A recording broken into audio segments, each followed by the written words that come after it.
Bismillahirrahmanirrahim. Assalamualaikum warahmatullahi wabarakatuh. Alhamdulillahi rabbil alamin. Wabihi nasta'in ala umurid dunya wa din. Wa ala alihi wa sahbihi ajmain, amma ba'd.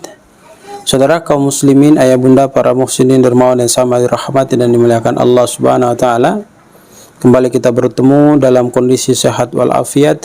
Mudah-mudahan kesehatan yang Allah berikan, Allah sediakan, Allah fasilitasi dalam tubuh kita dapat kita gunakan untuk taat ibadah kepada Allah dan menjauhkan diri kita daripada bermaksiat kepada Allah subhanahu wa ta'ala. Salawat teriring salam semoga senantiasa tercurah limpahkan kepada junjungan kita Rasulullah Muhammad sallallahu alaihi wasallam, keluarga, sahabat, dan insya Allah sampai kepada kita. Pertemuan singkat ini insya Allah kita akan terus berusaha untuk melakukan kegiatan yang sifatnya fastabiqul khairat, berlomba-lomba membawa diri kita menuju kepada kebahagiaan akhirat dengan cara terus mempelajari ilmu agama. Dan tentu ada harapan di balik mempelajari ilmu agama itu.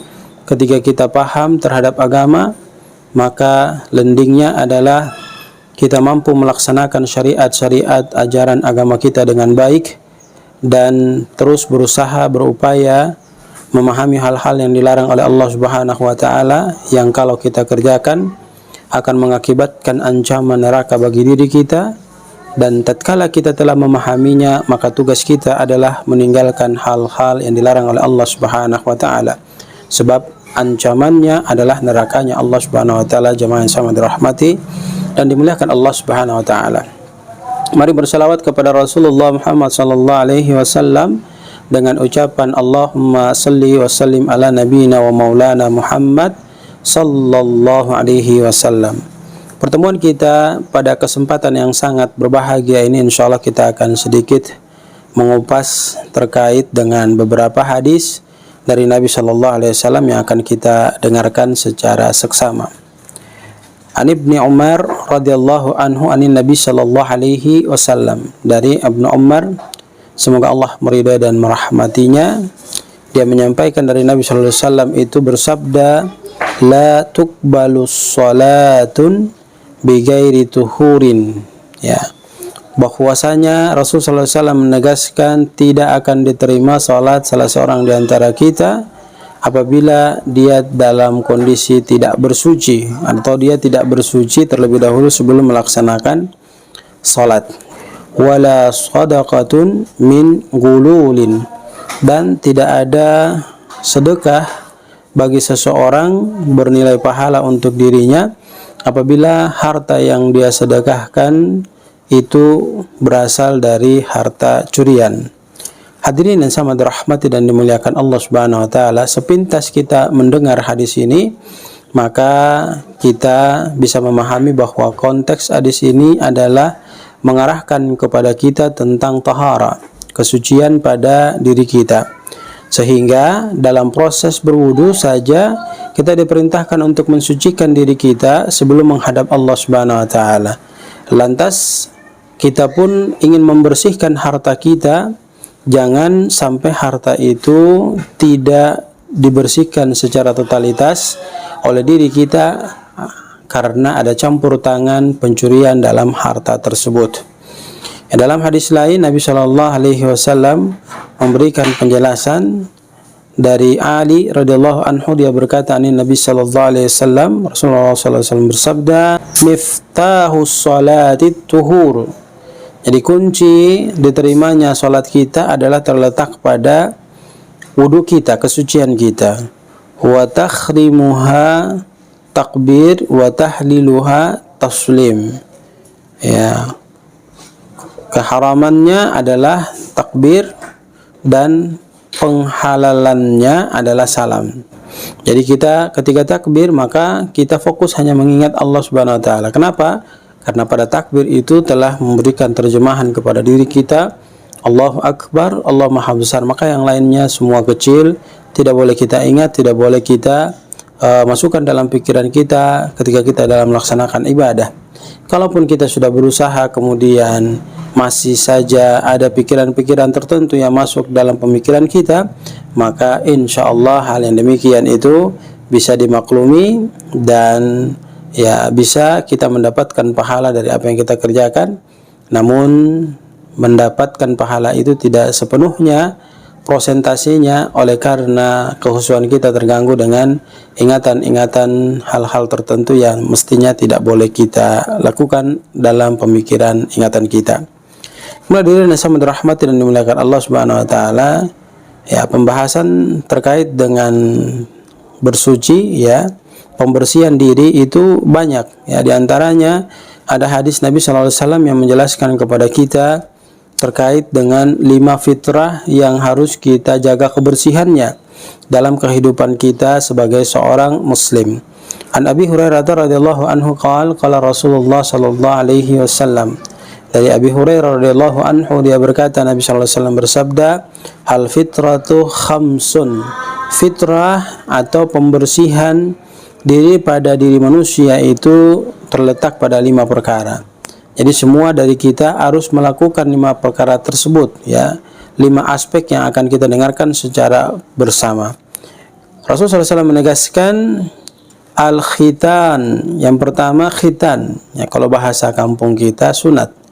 Ya, jadi kita diperintahkan untuk melakukan sunat baik laki-laki maupun perempuan, untuk pembersihan kemaluan kita. Kemudian yang kedua, wal istihdad, ya setelah kita diperintahkan untuk sunnah, maka yang kedua kita diperintahkan untuk mencukur bulu kemaluan kita agar rapi, dan memang ini adalah merupakan salah satu faktor daripada perintah terkait dengan penjagaan kebersihan kepada diri kita secara fitrah yang harus kita lakukan. Jangan kita merasa jorok, jangan kita merasa alergi dengan mendengar kalimat mencukur bulu kemaluan, ya. Ini adalah merupakan perintah yang tidak boleh kita abaikan. Jadi kita harus melakukannya sesuai dengan sunnah yang diajarkan oleh baginda Rasulullah Muhammad sallallahu alaihi wasallam. Wa taklimul adfar, ya. Kemudian yang ketiga, kita diperintahkan untuk memotong kuku kita, ya. Jadi jangan sampai seorang muslim apalagi muslimah itu panjang kuku-kukunya, ya, enggak boleh. Kenapa? Karena itu tidak memberikan contoh yang sempurna dalam mentaati apa yang diajarkan baginda Rasulullah Muhammad SAW kepada kita sesuai dengan syariat ajaran agama kita. Kita diperintahkan untuk memotong kuku karena ada maksud dan tujuan yang insya Allah, ya, makna daripada pemotongan kuku ini akan kita bahas pada pembagian waktu yang akan datang, sehingga kita paham kenapa kita diperintahkan untuk memotong kuku kita. Jadi hadirin yang dirahmati dan dimuliakan Allah, sudah 3, ya. Yang pertama kita diperintahkan untuk berkhitan. Kemudian yang kedua kita diperintahkan untuk mencukur bulu kemaluan kita, dan yang ketiga kita diperintahkan untuk memotong kuku kita. Lantas berikutnya Rasulullah SAW menyampaikan wanatful ibid, ya. Apa itu? Mencabut bulu ketiak, ya. Mungkin kita berpikir, waduh ini sakit, ya, dan lain sebagainya. Nah, kalau kita merasa sakit dan kita tidak sanggup untuk mencabutnya, maka ada alternatif lain, yaitu menggunakan cukuran untuk mencukur bulu ketiak kita, sehingga apa yang diperintahkan oleh Rasulullah SAW bisa kita lakukan tanpa menyakiti diri kita. Tapi kalau yang sudah terbiasa, ya, dengan proses pencabutan, ya, dia merasa enjoy saja dengan pembersihan bulu ketiaknya melalui pencabutan tersebut. Ya, kita cari yang gampang bagi diri kita yang sesuai dengan apa yang kita rasakan, sehingga sunnah daripada pelaksanaan pembersihan pada tubuh kita, terutama pada pembersihan ketiak kita ini, dari pembersihan bulu-bulu ketiak bisa terlaksana dengan baik tanpa menyakiti diri kita. Kemudian yang terakhir, dijelaskan oleh Nabi Shallallahu Alaihi Wasallam yang disampaikan dalam hadisnya, itu waqassus syarib, ya, waqassus syarib artinya kita diperintahkan untuk memotong kumis kita.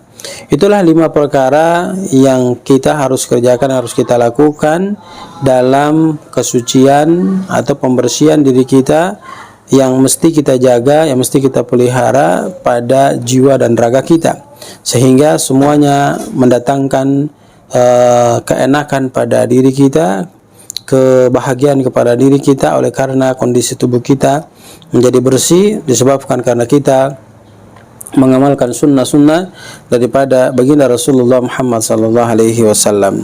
Inilah beberapa fitrah yang harus kita lakukan dalam mengisi sisa kehidupan kita di alam permukaan bumi Allah Subhanahu wa taala. Kita berdoa kepada Allah, mudah-mudahan apa yang kita amalkan menjadi amal jariah bagi diri kita, mendatangkan kebahagiaan kepada diri kita untuk mendapatkan kesuksesan hidup yang sesungguhnya tatkala kita kembali menghadap Allah Subhanahu wa taala.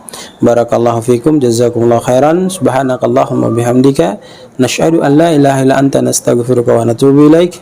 Billahi taufiq wal hidayah. Assalamualaikum warahmatullahi wabarakatuh. Terakhir, kami ingin sampaikan, jangan lupa like, share, and comment daripada video kami ini, sehingga semakin ke depan semakin berkembang dalam proses pengembangan nasihat terhadap saudara-saudara kita agar paham terhadap agama dan kembali ke jalur yang diridhai dan rahmat oleh Allah Subhanahu wa taala.